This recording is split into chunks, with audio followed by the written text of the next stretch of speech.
Monsieur le Président, chers collègues, Monsieur le ministre de l'Agriculture, en ce mercredi et jusqu'à la fin février, bon nombre d'entreprises françaises et de représentants agricoles sont en discussion avec la grande distribution dans ce qu'on appelle le box des négociations. Pour ma part, je parlerai plutôt du box de l'étranglement, où les salariés de la grande distribution touchent des primes pour acheter des denrées alimentaires encore et encore moins chères que l'année précédente. Il y a quelques mois, une grande enseigne a déréférencé du jour au lendemain une marque produite par nos paysans français parce que l'entreprise a refusé, excusez le terme, de baisser le pantalon.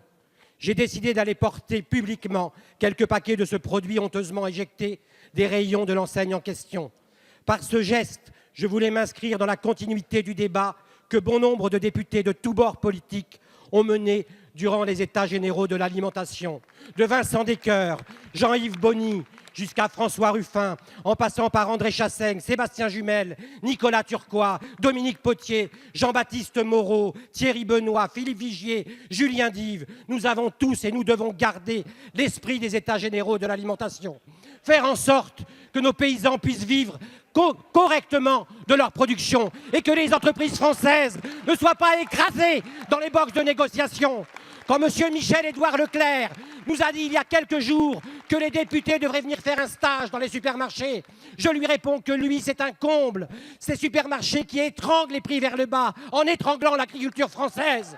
Alors je vous le dis, Monsieur le ministre de l'Agriculture, que comptez-vous faire, Monsieur le ministre, pour pouvoir faire en sorte que la concentration des centrales d'achat ne continue pas à tuer l'agriculture française et les PME de l'agroalimentaire?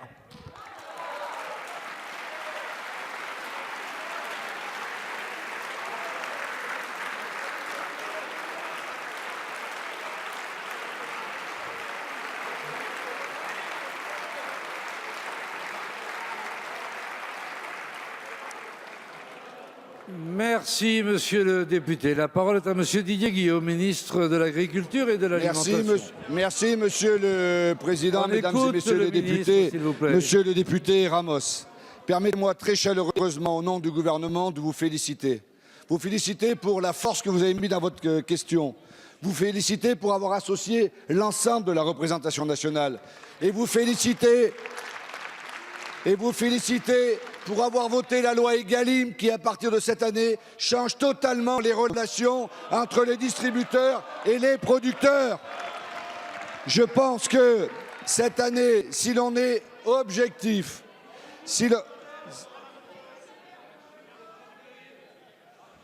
pour la première année, au 15 janvier, il n'y a jamais eu autant de contrats passés entre les industriels, les distributeurs et les producteurs.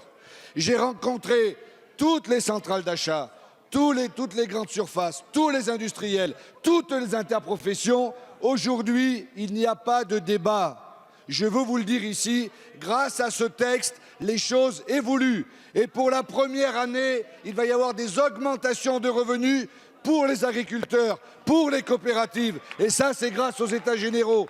Et je pense qu'il faut tous s'en féliciter. Nous allons réunir avec Bruno Le Maire et Agnès Pannier-Runacher, dans les 15 jours qui viennent, le comité de suivi.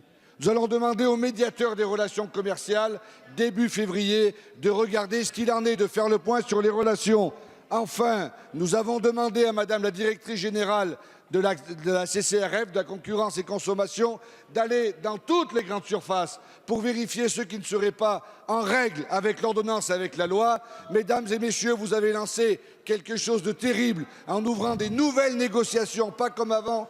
Elles ne se termineront pas comme d'habitude à minuit moins 10, le dernier jour, sur le parking des grandes surfaces. Elles se font au grand jour, devant tout le monde, et nous avançons, c'est grâce à vous. Je vous remercie. Merci, monsieur.